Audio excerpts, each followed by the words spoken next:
तिघा मित्रांची कहाणी. ब्रह्मदत्त हा काशीचा राजा होता तेव्हाची गोष्ट. बोधिसत्व हरिण जन्मला. त्याचा निवास एका सुंदर सरोवर जवळच्या दाट अरण्यात होता. तेथून जवळच असलेल्या एका उंच वृक्षाच्या शेंड्यावर एक सुतार पक्षी राहत होता आणि सरोवरात एक कासव होता.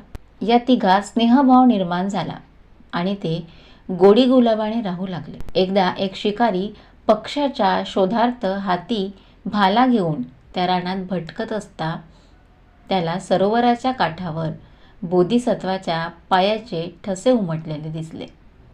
इथे रोज एक हरिण पाणी प्यायला येत असावे असे त्याने ताटले.